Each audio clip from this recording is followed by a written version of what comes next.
So, people ask me all the time, Chastity, why have you been writing about these schools for so long? 15 long years. Well, actually, it started for me in 7th grade at Farwell Middle School on the city's east side. Okay, so one day somebody had this bright idea. We're going to pass around 2 sheets of paper. One sheet of paper had all the girls' names on it. The other sheet of paper had all the boys' names on it. It was like a beauty contest, right? We had to rate each other from 0 to 5. So it's 1986. 7th grade girls are wearing those Guess jeans and all them bright colors. Getting your hair done at Vantina's. And wearing those belt buckles with your name on it. I still want one of those.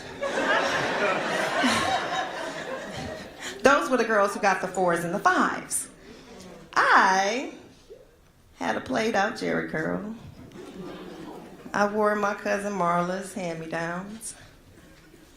So all the boys in 7th grade gave me 0s. I was the only girl who got all 0s, so yeah, that hurt.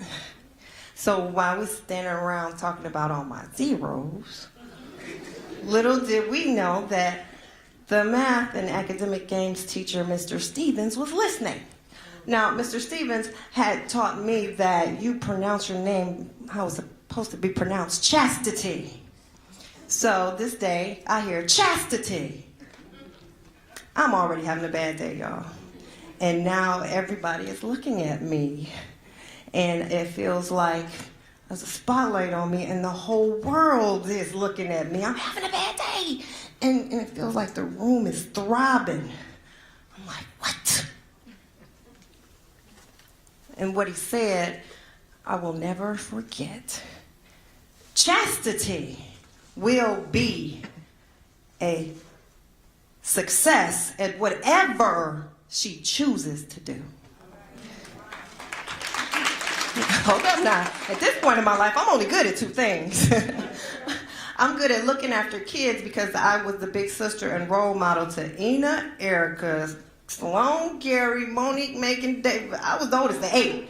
So I was good at looking after kids, and I was good at school, mostly reading and writing. I had won the Area E Regional Essay Contest. But nobody ever told me where these 2 things would get me, and they damn sure never told me I was going to be a success. So I looked around the room, and some of those kids, the ones who had given me 0s even, they were nodding their heads. They were agreeing with Mr. Stevens. They might have thought I was ragtag, but even they thought I was going to be a success. So right there in the 7th grade at Farwell Middle School, I went from being a 0 to somebody. I was going to be a success. So yeah, okay, I'm going to be a success. I took that attitude to Cass Technical High School. Yeah, 91. And I was an editor on the newspaper, and I won another essay writing contest. I choose this. This is working out for me. I'm going to be a journalist. Okay, yeah, I'm going to do this. And I'm going to be a success. I go on to the University of Michigan. I write for the newspapers there, and I get one of the best internships ever at the Washington Post. Yes! I'm going to be a success, right? And then, I graduate from Michigan, one of them loud A's, I got a lot of A's and no C's. I'm like, your girl's gonna be a success, right? So I graduate, and then I get the big kahuna internship, y'all, the New York Times. Yes, your girl was gonna be a success. So then it's time to get a real job. And I didn't have to start, though, at one of those little small Rudy Poot newspapers. I started at the newspaper in Portland, Oregon. It was a pretty good newspaper, too, y'all, but around this time, life got really real for Chastity.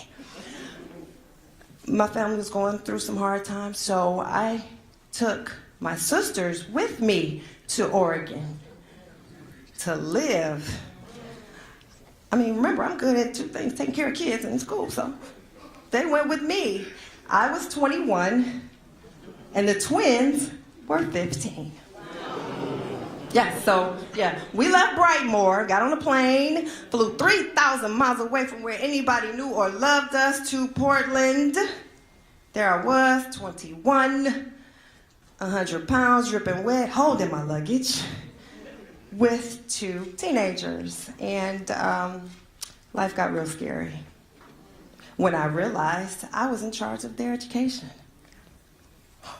So you know what I did? The first thing I did was I told them what Mr. Stevens told me. You will be a success. Now, the schools in Portland, they were better than DPS, but they weren't.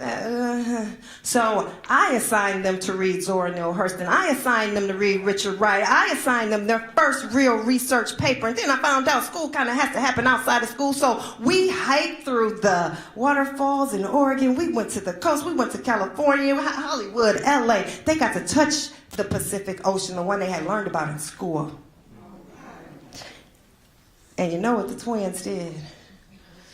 They changed on me. They changed their vocabulary for the better. They changed their diction for the better. They changed their grades for the better. Their eyes were wide open. And so were mine. My eyes were wide open because I saw how education changed them. And I saw my future. If I really wanted to do journalism right, if I really wanted it to be a success, I was going to write about education, and I was going to write about it in a way that it would change other kids the way I saw education change the twins. So after about a year, I sent the twins back to Brightmoor.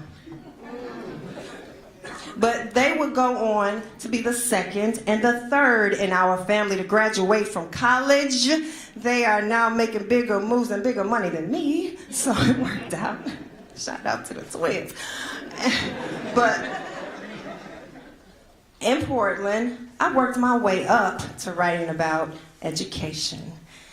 But then I said, okay, wait a minute. If I'm really going to do education, if I'm really going to do journalism, if I'm really going to be a success, I have to get back to the media capital. By the time I was 25, I had worked my way up to being an education reporter at Newsday in New York.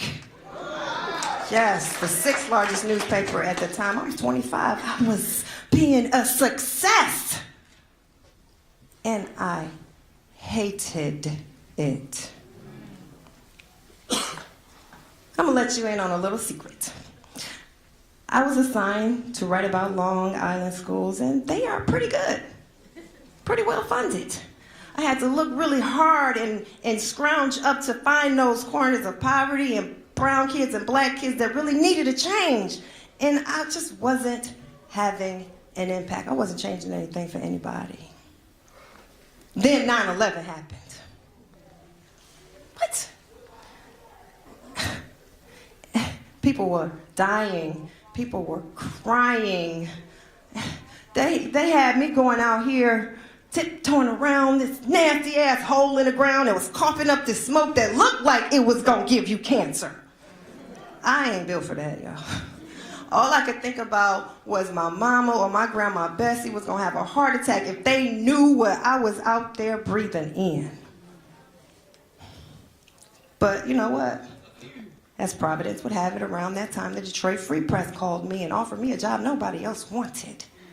So I left the biggest story of our generation, New York's 911, to come back to Detroit to cover Detroit's 911 because the schools were under takeover, going downhill really fast. And I felt like I could write about schools in a way that was going to finally change something for children. So I took that job at the Free Press, and I wrote thousands of stories at the Free Press, y'all, for real, thousands of stories. Yes. I told y'all 10 years ago the state takeover was building up a deficit from whence there would be no return. Told y'all about that warehouse on the east side that had all those school supplies that had piled up for years and years, and nobody was even going in there to check on them or give them to the kids, right? I helped a couple of superintendents get fired. A couple other people go to jail. I wrote a little story about a girl who all she was trying to do was walk to school. Inspired the creation of the Detroit Blight. The success! But you know, in 15 years, you can't tell all the stories. You can't tell them all. There were stories that I never got into the paper. Stories that I knew I could have told so that you could know that there are people in the schools that love these kids so much they would do anything for them to help them succeed, to help them live. And stories about grown-ups using money that kids needed. A lot of them stories I didn't get to tell. Like, it was this one DPS police officer, right? DPS police officer goes to school one day, goes to work, and goes into the bathroom at Henry Ford High School to help a teenager have a baby. By the time I found out about it, it was months after the fact. The discussion in the newsroom was months ago. That's old news. That story didn't get in. Then there was a story about a DPS teacher who wanted to help her students so much that she gave her student's father a kidney. Remember that? Years ago. That story, we ain't do that story either. Are you sure they don't know each other? What about this? What about that? That story didn't get written. And then there was a story about the supplemental education services. That's a fancy word for tutoring programs. Remember, DPS was shoveling tens of millions of dollars into these after-school programs. Church, everybody had a tutoring program. Churches had them, educators had them on the side. Everybody getting paid, but the kids were not getting tutored because they wasn't showing up because the tutoring programs sucked, right? So I said, DPS, run them documents. I want to see all of the data, run the documents. They said, fine, Chastity, you can have them for the low cost of $30,000. DPS didn't want that story told in the paper, didn't want to go through some long, protracted court battle, so that story never got told. This one got me. I spent over a year investigating charter schools. I'm investigating all these highfalutin people in Detroit, high-profile people, big-name people with these low-down, trifling charter schools. Highfalutin charter. Spent over a year on that one.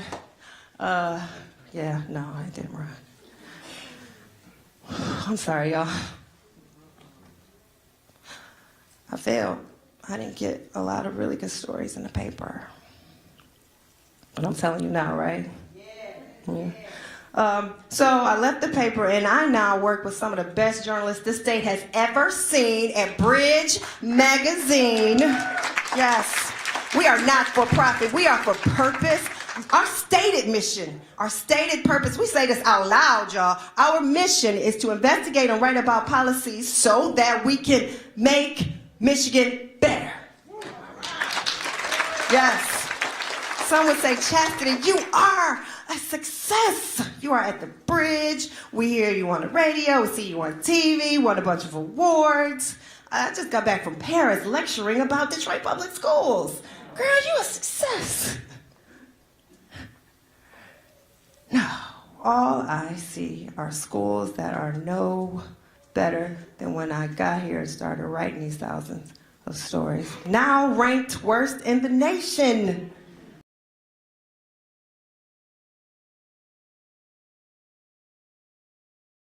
What I gotta do to make a difference, huh? When I write these stories, good or bad, something has to happen. Republicans, Democrats, blacks, whites, you and you and you too, from Detroit to Lansing to DC, you gotta do something. Okay, so what, Chastity? What you want us to do? What you want us to do? I promise you, I am asking you. Elect people who will fund these schools adequately and equitably.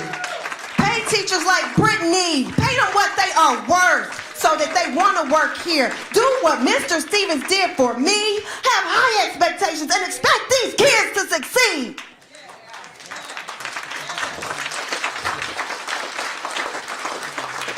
Look, it can happen.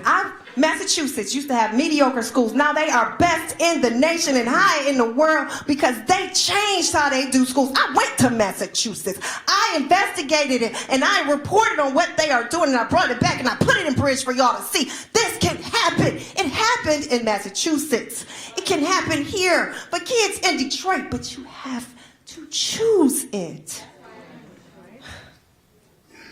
Me. I will be a success when the schools that taught me I would be a success are a success.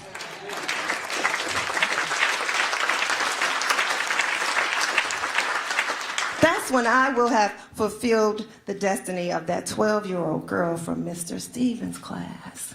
When I write something that inspires real change. Until then, and for however long it take, my name is Chastity, and I choose to write about Detroit schools.